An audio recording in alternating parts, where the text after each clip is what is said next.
Cosa Vostra.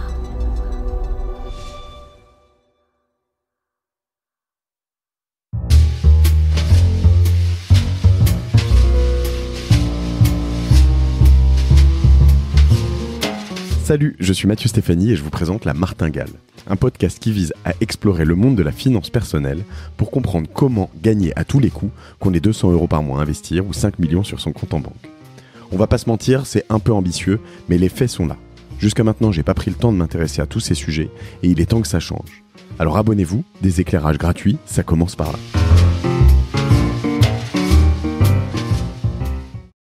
Alors c'est parti, Tarek. El-Mari, salut Tarek. Salut. Je suis ravi de te recevoir ici chez Cosa Vostra. Merci de m'inviter. Écoute, on a été mis en relation par un de mes bons potes, Jérôme Berthaud, je te disais. Jérôme, je t'embrasse si tu écoutes ce podcast. Quand je lui racontais en fait que... Donc quand je resitue un peu La Martingale, mon idée c'est quand même de se dire... je veux découvrir les finances perso. J'ai l'impression que personne n'y comprend rien quand tu es un particulier et que quand même il y a beaucoup de professionnels qui essayent de te vendre des trucs mais que en fait on sait jamais où mettre le curseur entre je te vends un truc parce que j'ai un intérêt direct, parce que j'ai des rétrocommissions, parce que j'ai... Enfin, je sais pas, tu vois. Donc, du coup, voilà, j'essaye de chercher.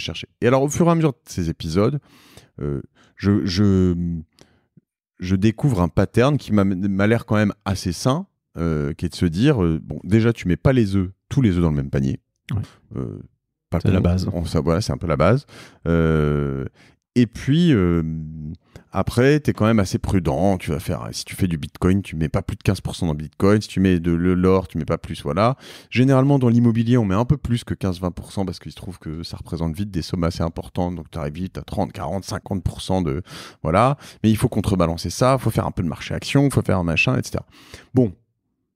Soit, je trouve ça cool, mais un peu chiant, tu vois, comme approche. Non, mais tu vois ce que je veux dire. Il y a un peu ce côté, ok. Ouais, c'est écrit, on applique quelque chose, mais c'est un peu plus compliqué dans la réalité. Ouais, et puis je me dis, bon, attends, si en fait, peut-être que tout ça, ça marche. Alors, en vrai, je pense que ça marche.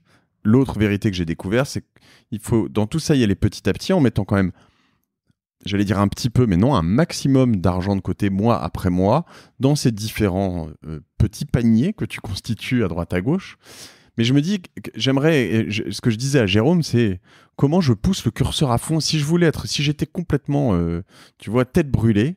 Prendre plus de risques. Ouais, est-ce que si je prends plus de risques, et quand je dis risque, et là je le dis à tout le monde, c'est aussi les choses qu'on va évoquer aujourd'hui, hein, c'est me dire, attends, si je suis prêt à tout perdre, parce qu'en fait, toutes ces stratégies sont aussi là pour te dire, si je mets de l'or, du bitcoin, des machins, des trucs, a priori, il me restera toujours un truc, quoi. Il me restera toujours un lingot d'or, ou peut-être si on met plus que 40-50% dans l'immobilier, c'est que souvent on se dit, au moins il restera un toit dans lequel je pourrais me loger, et peut-être d'autres dans lesquels je vais loger des gens, ce qui aura toujours une valeur, tu vois. Alors que tu dis le bitcoin, ou je sais pas, l'action Facebook, peut-être qu'à un moment, si plus personne dépense dans de la pub, elle aura plus de valeur. Ouais. Bon. On a fait le scope de tout ça, j'explique ça à Jérôme, il me dit, il faut que tu parles à Tarek. Alors, Tarek... Si Jérôme écoute, c'est vrai que depuis, ça fait quelques années que j'ai pas vu, mais je fais un coucou de Paris. Mais voilà. Et alors toi, t'es le gérant de Crescendo Fund. Il se trouve que c'est donc la première salle de marché. Alors Crescendo, c'est la première salle de marché pour traders indépendants. C'est ça. Et donc à côté de ça, on avait monté Crescendo Fund. Donc pour la petite histoire, j'ai bossé pour pas mal de fonds, notamment des gros fonds comme Millennium Management New York, pour des sociétés à Londres comme Marex. Donc c'est une salle de marché où il y a des traders qui traitent sur les contrats à terme. Donc j'ai un background où j'ai essentiellement tradé des produits dérivés. Donc j'ai un master de l'ESLSK, donc en finance trading. Donc j'ai un background 100% trading. D'accord. Donc j'ai fait des études en trading, j'ai travaillé dans le trading et après j'ai décidé de monter ma propre structure, donc une salle de marché pour traders indépendants, donc qui est située à Grand Arche de la Défense. Donc alors, dans le scope que tu disais tout à l'heure, des différents types d'investissements... Attends, je te pose, parce que toi, tu parles comme si tout le monde connaissait, comprenait, etc. Bon, on ira sur les différentes sortes de trading, etc. Mais on reviendra sur... Évidemment, c'est le fond de cet épisode de La Martingale, mais juste une salle de marché pour traders indépendants. Ça veut dire qu'en effet, quand moi je vois des salles de marché de traders, j'imagine la Société Générale, telle banque, etc., etc. Toi, il y a des gens, ils arrivent comme moi ou comme je sais pas quoi, ils s'y connaissent probablement un peu plus que moi, ils se disent, ok, donc je me mets devant ces 4, 5, 6 écrans. Exactement. Que tu fournis toi oui, alors, non oui, la salle de marché, donc on a les mêmes infrastructures, donc on a nos propres serveurs, nos lignes sécurisées, nos plateformes de trading, les flux d'informations, donc tout est équipé, on a les mêmes outils. Alors après, peut-être que la Société Générale a des serveurs beaucoup plus performants, beaucoup plus rapides, mais on a toute l'infrastructure pour permettre d'intervenir comme un professionnel. Donc ça a énormément évolué, et c'est vrai que toute l'infrastructure maintenant permet à des traders de banque de venir dans notre salle et d'intervenir. Et mais moi, je me pose la question, pourquoi, ça change quelque chose de faire ça là ou dans ton salon ? Ah oui, oui. Ne serait-ce qu'au niveau informatique, c'est pas la même chose de trader avec une connexion sécurisée, avec des flux d'informations. Puis vraiment, l'avantage, c'est tout l'environnement, tout l'écosystème qu'il y a autour, avec d'autres traders autour qui peuvent échanger. Et après, c'est l'échange entre tous les traders. Les morning meetings sont beaucoup plus simples quand on les fait en groupe. Les débriefings de fin de journée. On peut trader dans son coin de façon isolée parce qu'on aime bien travailler sans qu'il y ait de bruit, sans qu'il y ait des interférences. Mais grosso modo, c'est plus simple de travailler en groupe qu'isolé. D'accord. Sinon, dans les salles de marché, ce serait des box et des bureaux fermés. Donc, il n'y a pas de salle de marché, c'est des open space. Donc, c'est pour faciliter les échanges. Le dialogue, la sérendipité. D'accord. Et donc, ça veut dire que tout ce qu'on va dire là, quand même, parce qu'évidemment, peut-être ma dernière question qui viendra tout à l'heure, c'est j'ai toujours un peu en filigrane, j'ai quand même l'impression que dans cet univers, il y a les professionnels et les pimpins, quoi. Tu vois, il y a les touristes qui sont là et qui se font forcément exploser. Alors, il y aurait trois catégories. Il y aurait les professionnels, il y aurait les pimpins, et en fait, il y a une troisième catégorie. D'accord. Les traders indépendants. D'accord. Et c'est vrai que le grand public ne suit pas l'actualité, mais on a des traders qui font des profits qui sont plus importants que des bonus de traders dans des banques. Des traders indépendants qui font plus de volume sur un produit qu'une banque. Ok.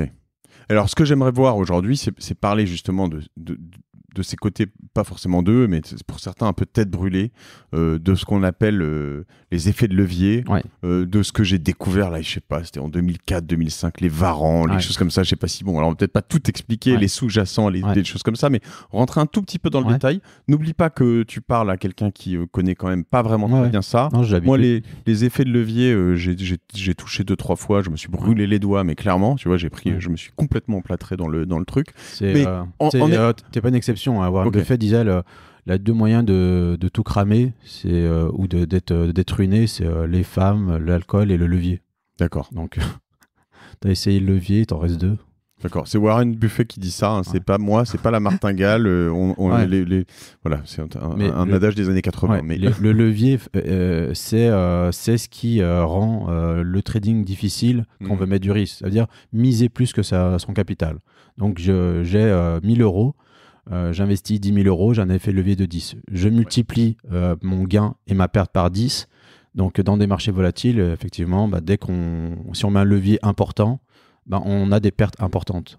Et donc, c'est le risque quand un particulier démarre dans le trading, c'est de vouloir gagner gros et de s'exposer sur le marché en mettant un effet de levier important. Mais donc, dans les professionnels et les indépendants, est-ce que c'est quand même la base de votre... Est-ce que tout le monde fait ça et tout le temps, ou est-ce que... Dans le trading, oui. Dans le trading, ou est-ce que tu t'en entends, tu trades pépouze sur des actions à un effet de levier 1? Ah oui, ça m'arrive sur des actions où je peux pas avoir d'effet de levier. Comme par exemple, j'ai acheté la semaine dernière, il y a 15 jours, l'action Novacite, un des leaders de tests pour le Covid. Là, j'étais exposé, j'étais pas en levier. Je sais que c'est une action qui peut prendre 50% en l'espace d'une semaine. J'ai pas besoin de mettre de levier. Okay. Donc, si je vais sur des actions très peu liquides, très peu volatiles, qui bougent très très peu, je peux mettre du levier. Donc, quand je vais sur des produits qui bougent énormément, j'ai pas besoin de rajouter du risque et du levier. Si je vais sur des actions qui bougent très très peu, des actions du CAC 40 ou des actions qui bougent de 1 ou 2%, je me dis, là, je peux miser 5 fois ma mise. Ok, je réexplique dans mes mots un peu aussi ce que tu as dit tout à l'heure, hein. Donc un levier, j'ai 1000 euros, je vais investir 1000 euros et je vais acheter des actions Airbus parce que je me dis, tiens, Airbus en ce moment ça a pas mal bougé, mais je me dis que bon, je sais pas, il va y avoir des nouvelles qui vont faire que ça va repartir dans le bon sens, ok. J'ai un levier x10, donc mes 1000 euros, on va dire que le partenaire, voilà, le partenaire avec qui je trade me prête, le courtier me dit, ok, m'expose, me met sur une ligne de 10 000. Donc en gros, mes 1000 euros se transforment en 10 000, exactement. Mais je n'ai que 1000 euros et que ma perte se limitera à 1000 euros. Alors, enfin, ça dépend. Ça dépend, oui. Bon, alors, alors, ton capital, c'est 1000 euros, ouais. Mais tu as une information, tu as fait ton analyse et tu veux investir sur Airbus. Si tu mets que 1000 euros, que l'action bouge de 1%, bah, tu vas gagner 1% sur tes 1000 euros. Mais toi, tu es sûr de ton analyse. 10 euros. Voilà. Ouais. Et tu aimerais bien investir 10 000 euros. Ouais. Le courtier peut te prêter des titres. Te prêter en fait les 9 000 euros pour que ton investissement ne soit pas que de 1 000 euros qui est ton capital, mais de 10 000 euros. Mais il me prête. Alors, il te prête avec un petit taux d'intérêt qui est très très faible. C'est un nom, ça? Alors oui, les commissions, sur le marché français, c'est le SRD, système règlement différé. Okay. Et donc, il va te prêter, alors en l'occurrence, c'est un levier 5, il va te prêter, tu peux investir 5 000. Okay. Et là, du coup, ton investissement, c'est pas 1000, mais 5 000. Okay. Donc, tu vas démultiplier tes gains par 5. Mais est-ce que je peux perdre les 5 000 et devoir 4 000 euros au courtier? Oui, bah si l'action elle tombe à 0. Souvent, en fait, dans les logiciels moi, que j'utilise ou les opérateurs, généralement, ils te coupent à ton investissement initial. Oui, c'est ce qu'on appelle le margin. Alors, il y a des brokers qui disent si... le margin. Ouais, alors, quand tu perds les 1000 euros, tu passes à ce qu'on appelle un appel de marge. Ça veut dire que les 1000 euros ont été... la perte égale à 1000 euros. Ouais. Donc, ton capital, c'était 1000, la perte, c'est 1000. Et maintenant, on va aller au-delà de ton capital. Donc, tu vas devoir remettre de l'argent sur la table. Et tu peux arriver à 5 000 de perte. Si l'action Airbus, elle tombe à 0, tu as investi 5 000, tu perds donc les 5 000, 1000 de capital que tu avais, et tu vas devoir injecter 4 000. Et donc, tous les jeux, ils se font là-dessus, sur le levier, c'est-à-dire que, mettons, donc... je reprends ce 1000 euros, on fait un x5, donc d'ailleurs c'est x5 au total, mais on me prête que 4000 en l'occurrence, donc voilà. L'action Airbus passe de 5000, perd 20%, donc elle passe de 5000 à 4000. Ouais. Là, ça bloque, donc capital perdu. Donc elle n'a perdu que 20%, mais moi j'ai perdu 100% de mon apport, puisque j'ai perdu les 1000 euros. Exactement. On est d'accord, on a compris tout ça. Donc ça marche souvent, on peut en faire plusieurs en même temps, sur plusieurs... Alors ça, c'est l'exemple où ça perd, mais si l'action Airbus prend 20%, on double son capital. Et si elle prend 100%, c'est pareil, il n'y a pas d'histoire de margin là-dessus. Il y a un plancher qui est moins 0 à moi, mais il n'y a pas de plafond. Ouais. Mais bon, en vrai, elle prend rarement 400% dans la journée, l'action. Non, jamais. Okay. Alors ça, c'est un peu c'est un peu la base on va dire du trading, je sais pas si on dit nouvelle génération, mais avant on n'avait pas vraiment trop facilement accès à tout ce genre de choses. Aujourd'hui, les brokers en ligne ont énormément modifié cela, et notamment l'arrivée de tous les brokers CFD qui eux n'ont pas donné un levier de 5, ils ont donné des leviers à un moment de 100, même des leviers de 500. Donc CFD, c'est quoi? C'est Contract for Difference, c'est des produits qui ont été mis par des courtiers qui permettent de répliquer des actions, des indices, des matières premières, sauf qu'ils sont arrivés avec des leviers ultra puissants. Alors le 100, c'est quand même un peu n'importe quoi. Le 100, c'est la voiture qui roule à 5000 à l'heure, et puis vous devez faire Paris-Nice. D'accord, ça marche. Et vous roulez à 5000 à l'heure. Donc peut-être que sur un tronçon d'autoroute, tu réussis à faire 30 secondes. Sur les premiers 200 mètres et après le premier virage, c'est le... Faut vite lâcher le volant, débrancher le contact. C'est impossible. C'est impossible sur une unité de temps de 1 an d'arriver à trader avec un levier de 100. Et d'ailleurs, il y a une règle, c'est 90-90-90 rule, c'est 90% des particuliers perdent 90% de leur compte en 90 jours. Parce qu'ils utilisent un effet de levier qui est trop important. Et c'est normal, les particuliers ne connaissent pas le risque, ils voient uniquement le gain. Et donc, eux, on leur donne un levier de 100, ils utilisent un levier de 100. Mais ils ne voient pas il n'y a aucune banque, il n'y a aucun hedge fund qui va utiliser un levier de 100. Parce que à la première perte, à la première... 1%. Voilà. 1% de perte, t'as coupé. Donc, exactement. Voilà. En revanche, 5% de gain... mais généralement... le problème, c'est qu'en fait, comme on le disait, le particulier, souvent, il voit que le marché, que le gain. Ouais. Ouais. Et donc, c'est pour ça que sur certains produits, et il y a l'AMF, mais il y a les autorités européennes qui font tout pour limiter ce levier. Parce que les 99,9% des pertes ou des particuliers qui perdent tout leur argent dans le trading et dans la bourse, c'est qu'ils ont mal jaugé l'effet de levier. Quelqu'un qui trade uniquement au comptant, c'est-à-dire qu'il a 1000 euros, il investit 1000 euros, on le retrouve dans 5 ans, dans 10 ans, dans 15 ans, il sera encore là. Quelqu'un qui utilise un effet de levier trop important, sa durée de vie, hein, c'est pas mes chiffres, hein, c'est les chiffres de l'AMF, mais c'est les chiffres de toutes les autorités dans le monde entier. Le levier, c'est commun, c'est pas uniquement les boursicoteurs ou les traders français. Tous les investisseurs dans le monde ont la règle des 90-90 rules. C'est 90-90-90. Donc, ils ont tous, en 90 jours, ils sautent. Parce qu'ils utilisent un levier qui est trop important. Et moi, si on me donne un levier de 100-200, je vais sauter. Si on donne un effet de 100-200 au meilleur trader du monde, il va sauter. Parce que c'est pas adapté. C'est pas propice à une gestion de risque. Tu fais conduire à l'impros. Voilà. Putain, à Lewis Hamilton, à 5000 km/h, il tient peut-être 600 mètres, mais pas 200. Quoi. Exactement. Mais pas 2 km. Quoi. Exactement. Ok, donc ce qui est drôle, c'est que finalement, c'est des logiques, des outils qui ont été inventés pour des professionnels, et en fait, c'est poussé à son paroxysme pour des gens qui ont tout à perdre ou qui perdent tout souvent. Donc du coup, on reste dans des approches souvent beaucoup plus rationnelles, pragmatiques. On est loin en fait de moi. Alors moi, je suis ce qu'on appelle, on en a parlé rapidement tout à l'heure, mais je suis ce qu'on appelle un Covid trader. Ouais. Tu connais le terme. Alors ça ne veut pas dire que je parie sur le Covid, hein, soyons clairs à tous les gens qui nous écoutent. L'approche que j'ai de la bourse, c'est que j'ai touché au marché quand je suis sorti de mes études, j'ai commencé à bosser, je dirais 2002, 2003 jusqu'à 2005, 2006. Après il y a eu des crises, j'ai pas trop perdu, donc je me suis dit attends, c'est bien. Je m'en suis un peu désintéressé. J'ai même plutôt gagné, je dis j'ai pas trop perdu, non, j'ai plutôt gagné. J'avais acheté à l'époque, putain, j'aurais dû les garder, celle-là, un truc qui s'appelle Orpea, qui est des maisons de retraite, etc. Je pense que depuis que je l'ai vendu, elle a dû faire x5. Mais voilà, donc je suis plutôt quand même on va dire, je suis pas du tout un trader. En fait, je suis un vrai petit porteur, pépouze, tu vois. Je pense qu'on peut pas appeler ça un trader. J'achète des actions. Et comme je le disais tout à l'heure, en fait, dans la stratégie un peu d'investissement patrimonial, généralement, ce que j'ai vu avec la martingale sur les épisodes où on en a parlé, c'est de te dire, finalement, si j'ai 100 à investir par mois, c'est mieux que d'investir...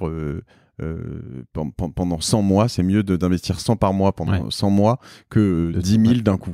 Et parce qu'en fait, 10 000 d'un coup, si tu rentres au mauvais moment, tu peux perdre 50%. Après, pour les regagner, c'est compliqué. Exactement. Alors qu'en fait, si tu répartis le risque sur 100 mois, finalement, tu gagneras moins, mais tu gagneras probablement si à long terme le marché est haussier. Après, le marché, le placement action, c'est le placement le plus rentable. Oui.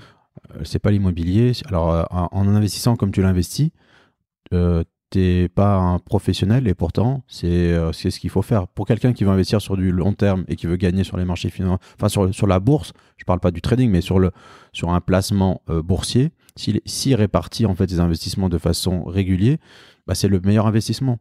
Mais du coup, alors, quand tu fais du vrai trading cette fois-ci, et que tu n'es plus le petit porteur Mathieu Stéphanie, voilà, et pas forcément le Covid trader non plus. Alors, le Covid trader, c'est pour expliquer, c'est ceux qui sont rentrés comme moi en mars. Avril. Exactement. Moi, j'ai fait un super coup, je suis arrivé. Mais... C'était les soldes. On a eu un décrochage, on n'avait jamais vu ça dans l'histoire. Et là, pour le coup, c'était la braderie.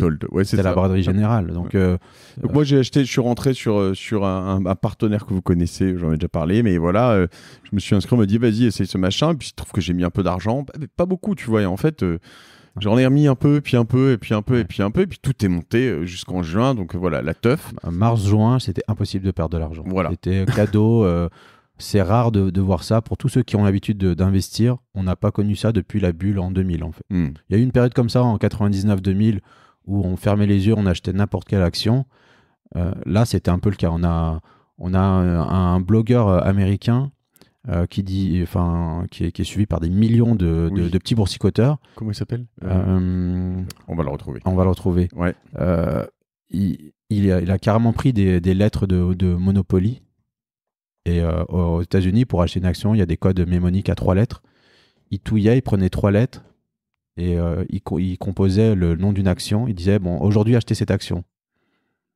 Et ça montait tout le temps. Il disait, vous achetez n'importe quelle action. Et c'est vrai que de mars à juin, il se trouve que c'était vraiment Shopee Market. Ouais. Et voilà. Et en fait, il y a plusieurs je pense, faisceaux qui expliquent ça. C'est notamment le timing, c'est-à-dire que peut-être qu'on avait du temps et puis un peu que ça à faire. C'est aussi une activité que j'ai aimé à ce moment-là parce qu'elle te remet un peu aussi dans une réalité. Tu vas t'intéresser à l'économie, à la bourse, à des entreprises, etc. On avait le temps. Les outils sont matures aussi parce que c'est quand même beaucoup plus facile, comme je le disais tout à l'heure, de rentrer sur tout ça. Et puis, en fait, on était beaucoup en même temps. Donc, du coup, comme c'est monté, voilà, tu me parlais de 150 000, je crois. Il y a eu 150 000 nouveaux investisseurs qui sont arrivés sur les marchés. Il y avait même une problématique pour les courtiers pour ouvrir les comptes, tellement il y a eu un engouement parce que tout le monde a acheté, tout le monde a gagné. Et le marché va redevenir comme il l'était précédemment. Mais c'est vrai qu'une période aussi fast, on n'a pas connu depuis 20 ans. Donc c'est un décrochage de 40% suite au confinement. Après, le marché est reparti. Tout le monde a acheté du Total. Toutes les actions du CAC 40, elles ont toutes repris 100%. Donc c'était une aubaine. Donc voilà, il y a cette approche Attends, du coup, là, tu es en train de chercher, mais on va retrouver le nom, on le mettra. Je sais pas si Jacques qui est avec nous arrivera à le trouver, mais je suis pas sûr, j'ai regardé aussi, mais ça fait des petites interférences sur l'enregistreur, tu l'as entendu peut-être. Et du coup, je fais partie de ces gens qui en plus sont souvent mal vus par les pros, j'imagine, parce qu'ils ont un peu foutu le marché sont dessus-dessous, voilà. Ouais. Il y a eu notamment le fameux broker Robinhood. Alors, on l'appelle Covid Trader ou Robinhood Trader. Parce que c'est une application concurrente de Exactement. eToro. Et eux sont arrivés, ils ont fait que acheter. Ouais. Et pour la première fois, les petits porteurs ont influencé les cours boursiers, ont fait monter la bourse, parce qu'ils ont représenté une masse importante d'ordre d'achat. Et du coup, il y a eu une masse d'acheteurs qui est arrivée qu'on n'avait pas vu précédemment et qui a entraîné une flambée des cours boursiers américains. On a eu même des cours qui ont dépassé les cours avant le Covid. Donc, on n'a jamais eu une hausse aussi importante en si peu de temps, une recovery, comme on dit, suite à un choc économique. Et ça, c'est vrai que c'est quand même un truc qui est très bizarre. C'est que pour une fois, peut-être que beaucoup d'amateurs ou en tout cas de newbies ont un peu... C'est devenu une main importante sur les marchés. Voilà.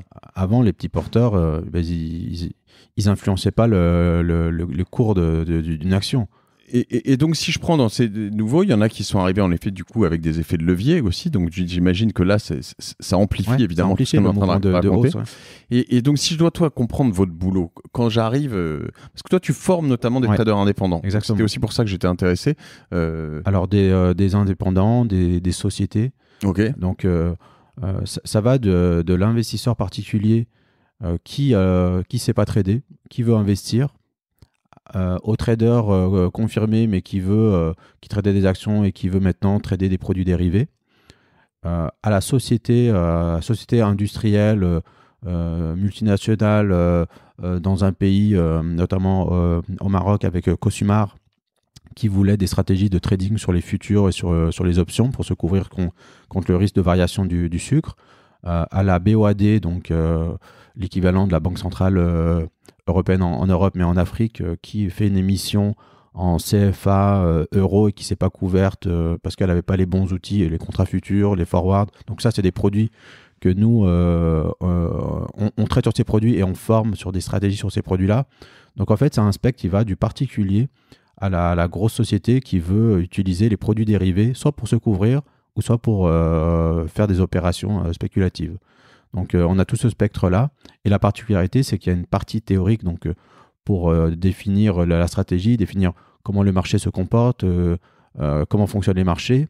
Et après, la particularité, c'est que les personnes restent dans la salle de marché, ont un desk de trading et prennent des opérations sur un simulateur. Et ça permet de les voir progresser pendant 2, 5 semaines et 8 semaines, de 9h à 18h. Ils vont prendre des opérations sur le marché obligataire, sur le marché actions, sur le marché des devises. Ça va permettre de corriger leurs opérations, de voir comment ils gèrent leurs risques. Et après, à terme, qui continuent tout cet apprentissage-là, alors soit chez eux, ou alors ils louent un desk dans la salle de marché. Mais ce type de trading, on est d'accord que c'est quand même assez décorrélé du bilan et des entreprises. Tu essaies de comprendre, tu vas parier sur un secteur en te disant tiens, aujourd'hui je pense que l'aéronautique va prendre 10%, ou non. Ça sort d'où tout ça? Parce que... Alors non, on traite uniquement des indices. Donc les indices, c'est des regroupements d'actions. Le CAC. Voilà, le CAC. Alors nous, on ne traite pas le CAC 40, on va traiter plutôt l'Eurostock 50, donc les 50 plus grosses sociétés européennes, la dette allemande, le Bund, on va traiter le S&P 500, les 500 plus grosses sociétés américaines, on va traiter le pétrole, le WTI, on va traiter l'or, on va traiter que des indices ou des sous-jacents qui sont très liquides. C'est-à-dire qu'il y a énormément d'intervenants, et comme il y a beaucoup d'intervenants, il y a énormément de transactions qui passent pendant la journée, et il y a beaucoup de mouvements de hausse et de baisse, et nous, en fait, on va arbitrer ça. Donc tu vas dire ça, je pense qu'il va monter, et celui-là, je pense qu'il va baisser. Voilà. Non, en fait, toute la journée, ça va monter, descendre. Et donc, nous, on va être la contrepartie. Comme c'est un va-et-vient continu, en fait, de 9h, on va dire même de 8h jusqu'à 18h, toutes les secondes, toutes les minutes, il y a des acheteurs et des vendeurs qui rentrent dans le marché, qui sortent du marché. Et tout ça, ça fait monter le marché, ça fait descendre le marché. Oui, ça, c'est un flow.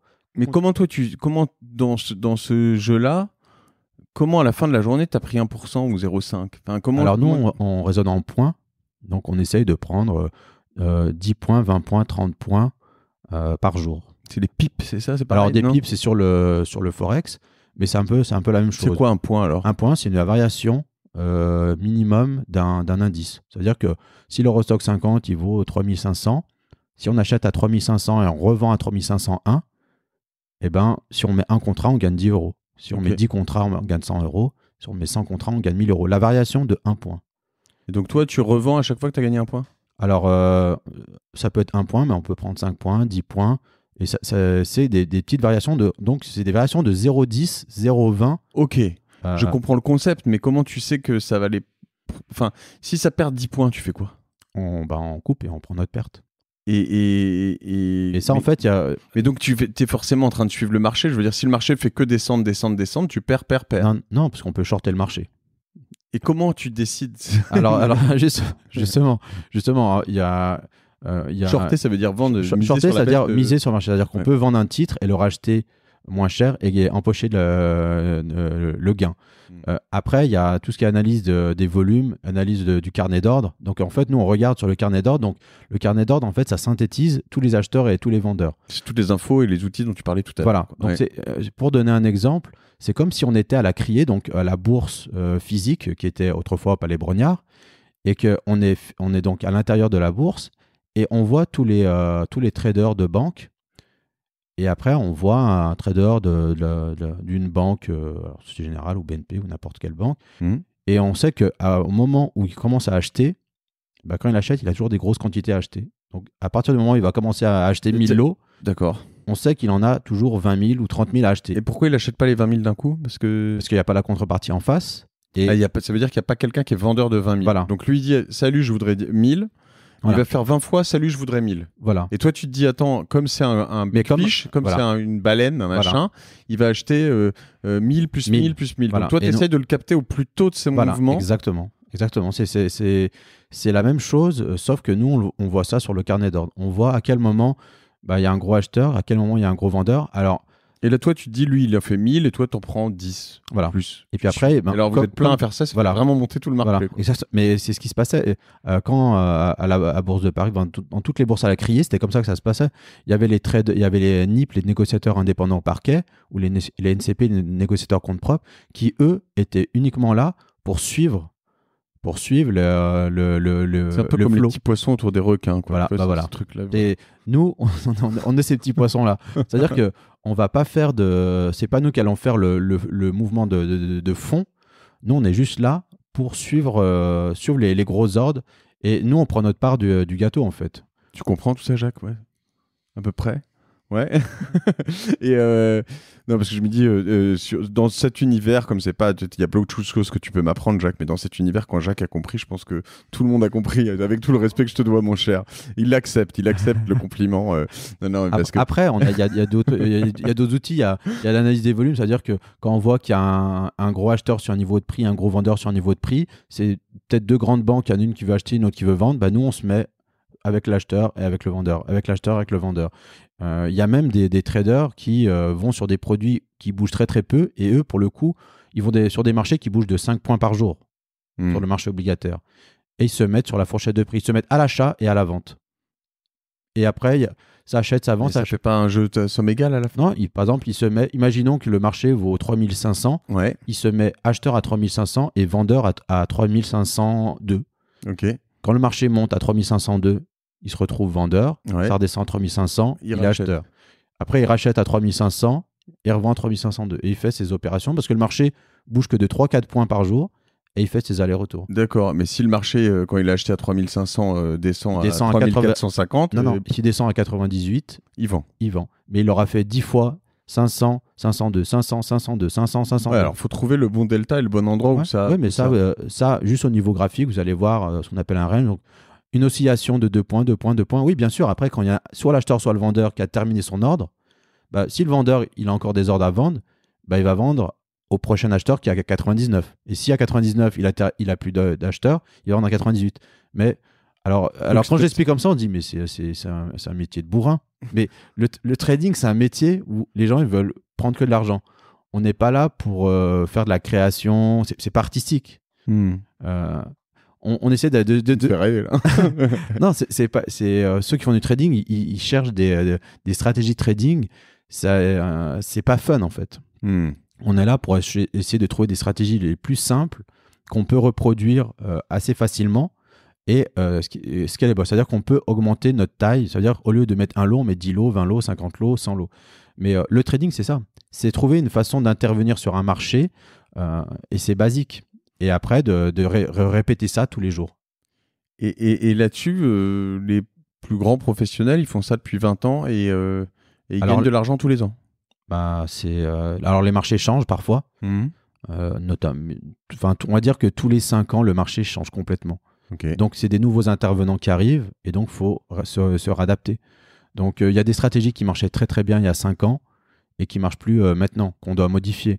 Il y a des opérateurs qui rentrent tous les jours à la même heure et qui sortent tous les jours à la même heure, des grosses banques ou des fonds. Donc ça, une fois qu'on les a identifiés, on les suit jusqu'au moment où... ils changent de stratégie. Voilà. Parce que c'est ce que j'allais dire. Est-ce qu'à un moment... parce que tu n'as pas un intérêt notamment très convergent avec ce que je veux dire, c'est que... Si en fait, on est vraiment dans l'exemple que tu disais, l'image. On nuit. On prend de l'argent à ces gros opérateurs, mais ce que nous, on fait, ça n'intéresse pas ces gros opérateurs. Par exemple, des grosses sociétés comme BlackRock qui gèrent 8 000 milliards sous gestion, ils ne vont pas s'amuser à faire ce qu'on fait. Parce qu'en fait, c'est trop petit. Oui, comme moi, avec mon tout petit machin. Il y a des stratégies de trading qui n'intéressent pas les professionnels. Mais il pourrait un peu je veux dire, au bout d'un moment, une fois de temps en temps, je me dirais, moi, je suis BlackRock ou la Société Générale, ou BNP, on va tous les citer, LCL, j'en sais rien, voilà, j'ai mes trucs de trader. Tiens, pour qu'ils évitent, parce que l'effet de bord là-dessus, c'est quand je fais mes 1000 euros, enfin mes millions d'euros 20 fois, 20 jours d'affilée ou 20 opérations d'affilée, 20 opérations d'affilée, vous faites augmenter le prix quand même à chaque fois un peu. Et donc du coup, à un moment, ça doit les saouler. Donc ils doivent se dire, bah tiens, on va rigoler. Je sais pas, moi, je me dirais à leur place, je vais faire 1-2 opérations. Après, je vais en vendre plein, histoire de me les partir un peu. C'est exactement ce que font. Il y a une scène qui est ce que tu viens d'expliquer. C'est exactement une scène du film Rogue Trader. D'accord. Le film avec Nick Leeson, où à un moment, il dit mince, eux, c'est les plus gros. Donc, Nick Leeson, il travaille à la Barings et il dit je veux acheter des titres. Il dit ça va être chiant. Dès que je vais commencer à acheter, il y a tous les oiseaux qui vont arriver et qui vont commencer à acheter. Il dit comment on peut faire? Ce qu'on va faire, c'est qu'on va commencer à vendre. Et après, tous les oiseaux, ils vont vendre, ils vont shorter le marché. Et quand ils vont tous shorter, on achètera massivement. Voilà, c'est ça. Non, mais oui, bien sûr. Ça se fait, mais ils ne peuvent pas faire ça tous les jours. Ouais. Donc ce jour-là, c'est peut-être le jour où tu vas perdre cette journée. Mais un trader professionnel, il a des journées perdantes. Et ça peut être le cas. C'est-à-dire que ce jour-là, tu as un grand fonds qui va dire bon, aujourd'hui, je vais sortir tous ces particuliers qui, dès qu'on achète, on voit bien que ça y est, ils nous ont repéré. Là, dès qu'on achète, ils achètent tous. Donc oui, mais il ne peut pas faire ça tous les jours. Parce que lui, son travail, c'est de passer des ordres toute la journée et il n'a pas le temps. Alors oui, il y a des jours, il va sortir quelques traders. Et là, ce jour-là, les traders expérimentés vont dire bon, aujourd'hui, on sent bien que c'est pas comme d'habitude. Donc je me retire du marché. Et puis il y en a qui vont aujourd'hui se faire, vont prendre ce qu'on appelle la limite down, leur limite de perte journalière, et puis ils vont arrêter. Ils reviendront demain. Donc nous, on travaille en limite de perte journalière. Et t'as pas de limite de gain journalier? Non, généralement, on n'a pas de limite de gain, mais on sait que s'il y a une journée, on atteint cette limite de perte, c'est que le marché n'est pas comme d'habitude et on arrête de trader. Et dans le mois, on peut avoir 1 ou 2 journées où on passe complètement à travers, soit les opérateurs sont nerveux et du coup, on n'a pas le flow quotidien d'acheteurs-vendeurs. Et donc, nous, on reviendra quand le marché sera beaucoup plus propice. Je vais revenir sur cette limite de perte journalière, mais je voudrais juste comprendre ces gros opérateurs, quand ils achètent 1000, puis 1000, puis 1000, puis 1000, bon, peu importe les montants, généralement, c'est que eux, comme un BlackRock, etc., généralement, quand ils achètent, c'est pas eux, ils font pas du trading comme ça, ils achètent pour longtemps. Ouais, c'est pour ça qu'on fait pas le même travail. Ouais. Eux, ils ont leur travail, c'est je collecte de l'argent et je le place sur du long terme. Okay. Mais ils ont tellement d'argent que eux, leur problématique, c'est trouver une contrepartie. Eux, ils pèsent 8000 milliards et la bourse de Paris, c'est 3 milliards le volume quotidien. Donc, quand ils veulent rentrer dans le marché, ils font décaler le marché. Ouais. Eux, ils ont un ordre, ils vont mettre la journée pour le passer. Eux, ils veulent acheter peut-être 100 000 contrats dans la journée. Donc ça, c'est toute la difficulté, parce que finalement, je me dis, bon, le côté simple, c'est qu'une fois que tu as compris cette mécanique, que tu sais l'identifier, donc il faut avoir les outils. À la fois, tu vois, sur certains outils, moi, que j'utilise, je vois des recos. J'imagine que c'est quand même un peu ça. Là, je regarde en ce moment... 99% achat, 100% achat. Ça, faut jamais faire ça. Ça, c'est le sentiment de marché. Ça, si tu veux perdre ton argent, c'est ce qu'il faut faire. Ok, très bien. Faut jamais se fier ni aux recommandations des courtiers, ni aux recommandations des sites qui disent 90. Ça, c'est tout ce qu'il faut regarder, c'est les données de marché, de ce qui se passe sur le marché. Et intervenir par rapport à ce qu'on voit sur le marché. Mais moi, je peux pas l'identifier avec mes petits outils comme ça, Société Générale et BNP, etc., qui rentrent avec ces 1000. Non. Okay. Non, alors nous, on nomme pas les intervenants. On dit là, il y a un acheteur. Quand on regarde sur le carnet d'ordre, on regarde qu'est-ce qui se passe dans le carnet. Ça, je peux le voir quand même, le carnet d'ordre, je crois. Oui, il y a des plateformes. Des numéros et des trucs. Il y a les ordres exécutés, les ordres en attente d'exécution. On voit exactement comme à la CRI. En attente d'exécution, on voit tous les ordres. On voit tous les ordres qui ont été traités sur la journée par prix. On peut retourner sur les jours précédents pour voir à quel niveau de prix il y a eu des gros volumes d'achat, quel volume de vente. Donc, en fait, on a toutes ces informations-là. On a une traçabilité qui fait que on peut voir quelles sont les zones qui intéressent les gros institutionnels, les zones qui n'intéressent pas les institutionnels, et nous, on rentre avec ça. Et c'est pas du tout anonyme.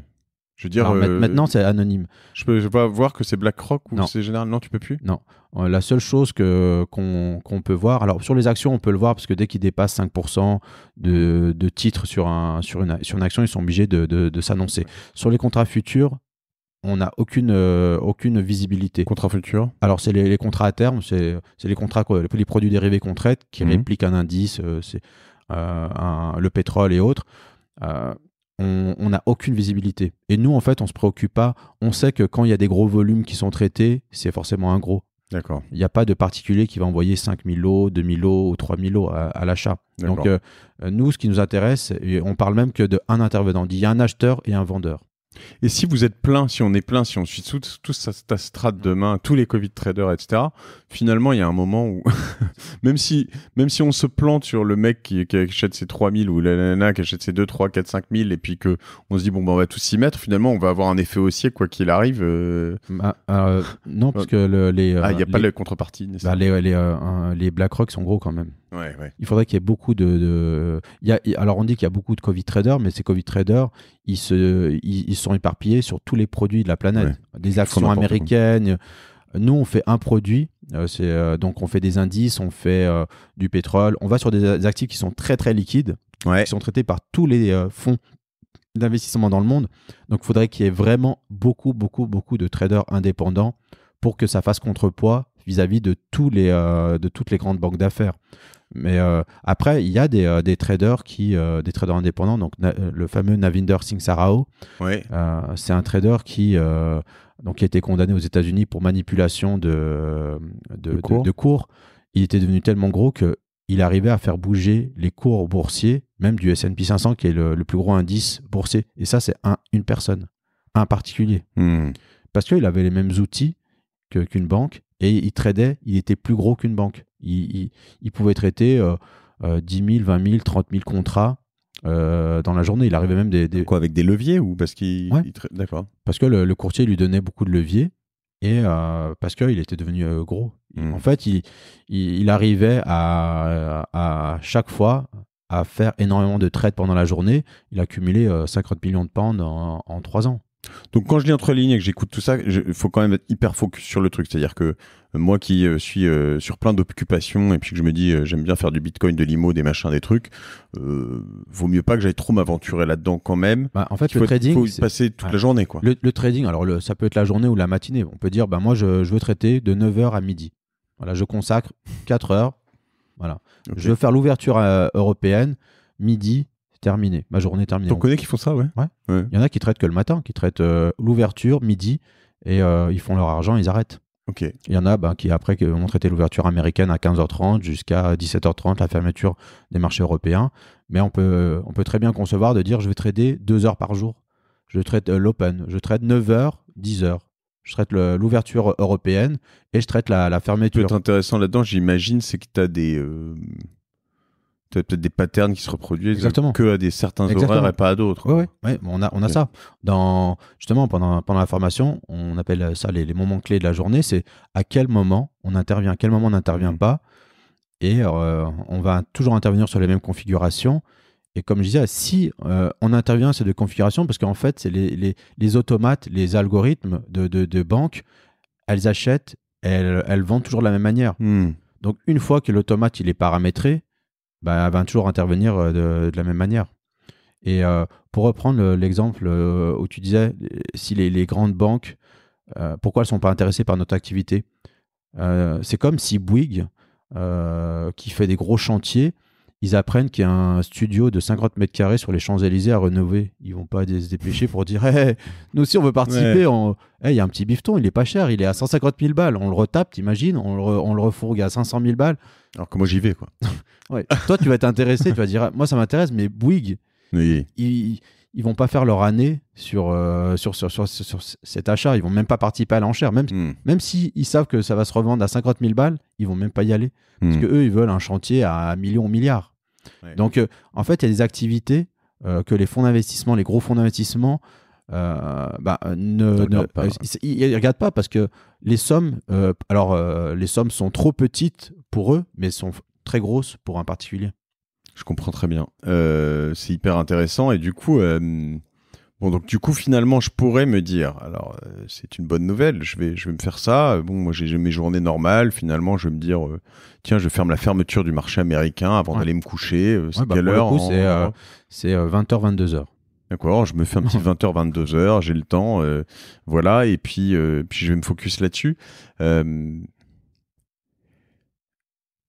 Enfin, toi, alors, là, on parle de traders indépendants chez toi, c'est des gens qui vont quand même, ils sont indépendants, mais ça devient leur profession. Ils font pas ça en plus d'une activité. Non, il y en a, ils ont une activité, ils ont une société.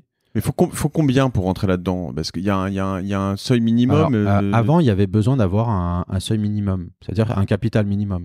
Maintenant, il y a des sociétés qui auditent des traders et qui leur donnent un capital à gérer et il y a un profit split. Donc, d'accord. On va dire qu'il y a 10 ans encore, il fallait non seulement avoir les aptitudes pour faire du trading. Alors, je juste noter, le trading, trader, c'est pas comptable en fait. On va dire si on prend n'importe qui, alors je ne dénigre pas les comptables, mais on prend n'importe qui, on peut en faire un comptable. Oui, il y a quand même un diplôme. Oui, mais si on lui explique, il va comprendre. Ouais, tu dénigres les comptables, quoi. Alors, oui. Alors, je reste sur l'exemple du comptable. Je ne vais pas passer toutes les. Mais il y a des jobs à qui on peut expliquer comment le faire et ils vont le faire. Le trading, il faut quand même des aptitudes. Il faut avoir une aversion au risque. Il faut gérer le stress, il faut gérer la prise de décision. On va dire que si on prend 100 personnes et on leur explique comment enregistrer des factures, peut-être qu'on peut avoir 10 personnes qui vont pas réussir et 90 personnes qui vont réussir. Le trading, c'est un peu plus compliqué parce que on peut comprendre les raisonnements économiques, comment fonctionnent les produits, comment fonctionne la plateforme et avoir une aversion au risque très faible, c'est-à-dire que on n'est pas capable de prendre du risque et du coup c'est compliqué de faire du trading si dès la première perte ou dès le premier gain qu'ils font, on est complètement déstabilisé. Donc c'est un métier en fait, tant qu'on l'a pas abordé, tant qu'on l'a pas pratiqué, on peut pas savoir si on est fait pour ça. Par contre, c'est pas fait pour tout le monde. Et donc attends, tu me disais tout à l'heure que tu as des opérateurs, donc toi tu vas arriver sur le marché avec ton.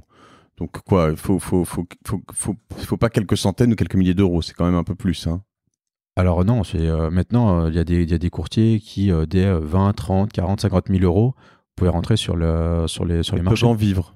Oui, parce qu'en effet, si tu te débrouilles bien avec des effets de levier, finalement, tu as 20 000, tu as 200 000. Donc, quand tu gagnes avec les 200 000, un point par jour ou un truc, ça fait tout de suite 2 000 euros. Quoi. Voilà, exactement. C'est à peu près les targets quand on prend des juniors. C'est la première target qu'on donne après quelques semaines, c'est de dire essayer de faire 500 ou 1 000 euros par jour. C'est une journée d'un freelance, quoi, finalement. Voilà. Ouais. Et après, de dire est-ce que tu peux la répéter tous les jours? Et puis après, c'est de dire, au lieu de traiter un contrat, est-ce que tu peux traiter 2 contrats après? Et après, c'est exponentiel. Et alors, si je prends 100, pour juste faciliter le calcul, donc mettons 100 000 euros, tes jours de perte, tes pertes, tu les limites à combien? 0,5, 1%? C'est combien? Alors, c'est pas en pourcentage. C'est pas en pourcentage, c'est pendant toute la période d'apprentissage, on essaie de regarder quel est le gain moyen d'un trader. Et en fait, on va fixer la perte, le stop loss journalier à 3 jours de gain moyen. Ok, si tu perds l'équivalent de ton 3 jours de gain moyen. De gain moyen. En considérant qu'un trader va avoir 2 journées de perte dans le mois, il sera profitable. Même 2 ou 3 journées où il est limite down, c'est-à-dire qu'il passe complètement à côté de sa journée, il atteint sa limite de perte maximum, il sera encore profitable à la fin du mois. Donc après, est-ce qu'il va être capable de gérer, de s'arrêter quand il arrivera à sa limite de perte. Parce que le trading, en fait, ce qui est compliqué, c'est pas tellement les règles, de comprendre les règles, c'est de les respecter. Et la plupart des traders qui échouent, c'est qu'ils n'arrivent pas à respecter les règles qu'on leur a expliquées ou les règles qui se sont même données eux-mêmes. On le voit, tous les traders qui ont explosé des banques ou des hedge funds, c'est pas parce qu'ils tradaient mal, c'est qu'ils n'ont pas respecté le risque. On le voit avec Jérôme Kerviel. Il a une limite à 2 millions et au final, ça perd 7 milliards et demi. S'il y a 2 millions, il arrête, il n'y a pas de scandale. Non, je te confirme. Donc, c'est toujours... Et les particuliers, c'est la même chose. Ils ont une limite de perte, puis quand ils arrivent à la limite de perte, encore un peu... Le problème, le problème, c'est qu'on ne les a pas, ces limites de perte. Les règles dont tu parles là, on ne les a pas forcément. C'est ce qui est intéressant, du coup.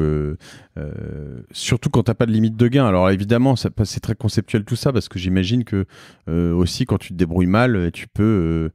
faire 3, 4, 5, 6 jours de perte et que ton jour de perte est égal à 3 jours de gain, tu arrives tout de suite 6 jours, 3 x 6, 18, 20 jours ouverts sur le marché dans le mois, tu as perdu ton mois, quoi, tu vois. Ouais, mais le mois... après, il faut se poser les bonnes questions. si pendant toute la période d'apprentissage en simulateur, c'est pas arrivé, alors quand on fait 2 jours de suite de limit down, on divise sa taille par 2. D'accord. Et si on vient de passer de simulateur à réel et qu'on fait 2 jours de limit down, on repasse en démo. En fait, on descend toujours d'un cran. Donc si on a un contrat, un contrat futur, c'est comme une action, on peut pas la couper en 2. Pour descendre en dessous, je repasse en démo. Okay. Puis après, donc il y a tout un processus de risque qui fait que quand ça va pas, on redescend d'un cran, et puis quand ça va bien, on double la taille. D'accord. Donc après, tout ça c'est technique. Vraiment de la martingale, ça. Alors non, c'est l'inverse, parce que la martingale, on double à chaque fois quand ça perd. Ah oui, t'as raison, c'est vrai. C'est tout ce qu'il faut pas faire. C'est l'une des martingales les plus connues. Qui finit toujours mal. Hein, ouais. C'est que ce soit au casino ou dans tous les jeux de hasard. En fait, ça gagne tout le temps. Et le jour où ça perd tout. Écoute, c'est très intéressant. Donc voilà, on note que pour y aller de manière un peu solide et gagner quand même à partir de quelques centaines d'euros par jour, il faut quand même rentrer à partir de 20, 30, 1000 euros. Alors pour 100 euros, c'est même un peu moins, mais... je dis quelques centaines, je pense que j'avais dans tête 500 peut-être. Ouais. Mais donc tu vois, 20, 30, 40, 50 000 euros. Enfin voilà, la zone est entre 20 et 50. Donc c'est quand même pas un truc très très accessible. Après, justement, il y a toutes ces sociétés américaines qui sont développées et qui permettent d'offrir du capital. Alors, il y a une période de test avant. Mais oui, alors pardon, c'est ce que je veux dire. Donc, ils te mettent du capital à toi, et donc ils te donnent une partie des gains, j'imagine. Exactement. Ils te testent, donc ils te donnent 50, 100, 200, 500 000 euros, peu importe, pour que tu le fasses pour eux. Ok, mais quand tu es trader, alors c'est pour un particulier. Ouais, ça, mais parce que le particulier, il y a quand même normalement des sortes de diplômes. Comment ça s'appelle en Angleterre Alors non, il y a des. Alors les diplômes, c'est pour après travailler dans une banque. Okay. Alors nous, pour le coup, on délivre un diplôme européen et une certification avec Financial Business School, qui a été lancée avec Christian de Boissieu et Alfonso Lopez. Mais je dirais que le trading, c'est pas les diplômes en fait. C'est la capacité à prendre des décisions et à gérer du risque pour gagner de l'argent. Donc, bien sûr, quelqu'un qui aura un diplôme et qui aura des connaissances économiques, macroéconomiques, gestion du risque, si au niveau pratique, il arrive à apprendre à gérer le risque et le stress, il aura plus d'aptitude. Mais c'est pas les diplômes qui feront le trader. Mais ça va être sa capacité à gérer les positions. Et donc, bien sûr, il y a énormément de masters, d'écoles, mais tous les traders qui ont perdu beaucoup d'argent, c'est pas parce que c'était par manque de connaissances. Ouais. C'est la gestion de l'ego, c'est la gestion du stress qui fait que... Un milieu de coq aussi où tu es toujours mieux que les autres, donc à un moment tu fais de la merde. Quoi, comme je disais, montre-leur la puissance kerviel. Ouais. Il y a un moment, c'est complètement hors contrôle. On veut faire des choses qui sont pas raisonnables, on dépasse les limites et puis après on perd de l'argent. Le trading, en fait, il faut le voir comme une activité. On répète toujours la même chose. C'est pour ça que tout à l'heure je disais, c'est pas quelque chose... Alors l'image qu'on donne du trader, c'est le Wall Street, c'est fun... mais en réalité, c'est quelque chose d'assez répétitif. Pour moi, c'est plutôt quelque chose qui ressemble à un tennisman où c'est limite, il fait la même chose depuis qu'il a 5 ans et il va s'entraîner coup droit revers. Oui, mais quand je t'écoutais, évidemment, pardon, Tarek, je te coupe, mais le tennisman comme le trader, il y a un moment où, en effet, il coupe. Il se dit, bon, aujourd'hui, journée de merde, bon, ok. Mais il y a aussi des jours où ça part au plafond et où t'es genre, c'est un peu, non, quand même. Ouais, faut s'arrêter. Non, mais ces jours-là, c'est ça, faut s'arrêter aussi. Ouais. C'est en gain ou ouais, en gain. Ah oui, non. Ah ouais, mais en gain non. Oui, mais t'as une force d'adrénaline, c'est ce que je veux dire. Tu dis c'est pas si chiant ces jours-là, quoi. Peut-être qu'il y a une bonne partie des jours qui sont un peu. Mais alors les journées où ça swing et on gagne énormément, c'est pas le quotidien. Moi, je parle du quotidien. Après, il peut y avoir des très bonnes journées comme des très mauvaises, mais le 80% des journées, ça va être ce qu'on appelle boring trading. Boring trading. On rentre, on sort. Après, il y a des 10% de très très bonnes journées, 10% de très mauvaises, et le reste, c'est un flow quotidien de j'attends ce niveau-là, j'attends l'open, et c'est une répétition. Donc, si on n'aime pas la routine, alors l'image du trader, Non, il n'y a pas de routine. C'est l'inverse. Il y a énormément de routines dans le trading et il faut toujours faire la même chose. Compris. Tarek, je crois qu'on a fait un bon tour de tout ça. Voilà. J'espère que ça a été Je vais m'envoyer avec. Je vais investir 5 millions avec mes 100 euros en bourse. Là, tu roules à 100 000 km/h. Je vais prendre un gros carton. Je vais me dire, j'ai tout compris. Voilà. C'est bon, Jacques, t'es prêt toi aussi à trader là ce soir? Ok.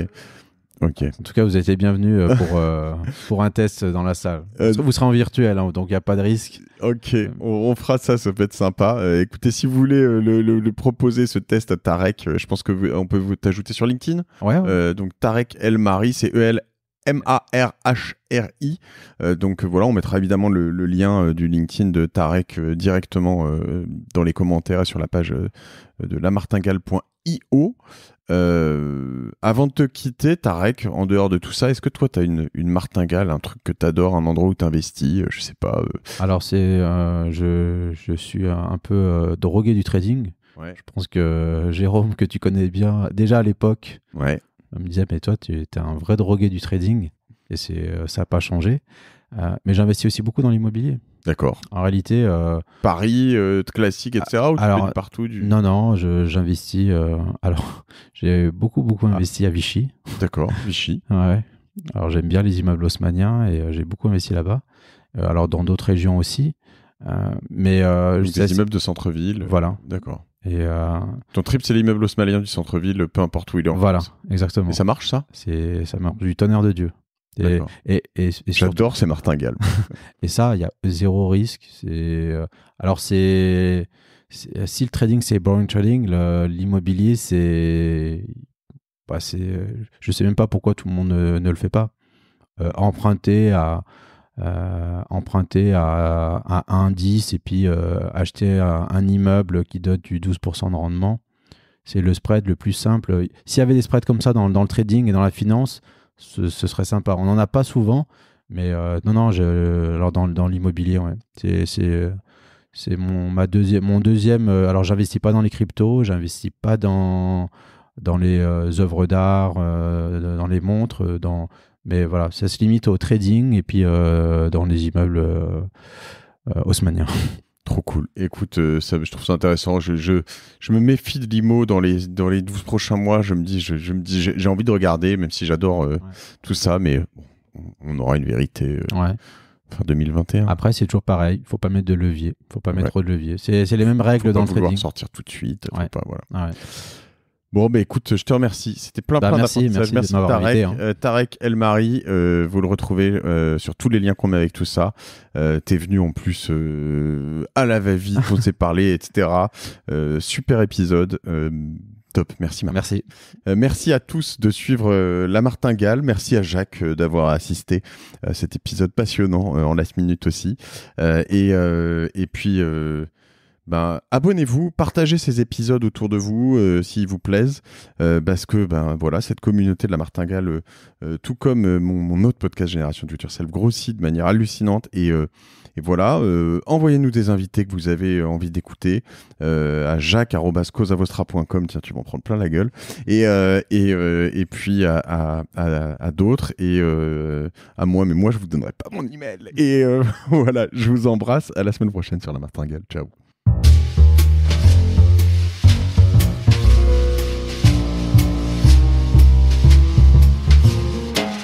Merci d'avoir écouté La Martingale jusqu'au bout. Si cet épisode vous a plu, n'oubliez pas de le partager autour de vous, de vous abonner à la newsletter sur lamartingale.io et si vous trouvez 5 petites minutes, de mettre une note 5 étoiles ainsi qu'un commentaire sur Apple Podcast. Ça nous aide beaucoup pour remonter dans les classements. La Martingale est produit par Cosa Vostra, une agence de conseil tech et créative qui accompagne ses clients dans leur stratégie digitale pour qu'ils gagnent en visibilité, en singularité et en efficacité. Je remercie toutes les équipes pour la production. Je vous retrouve dans 15 jours. Je suis Mathieu Stéphanie et je vous dis merci.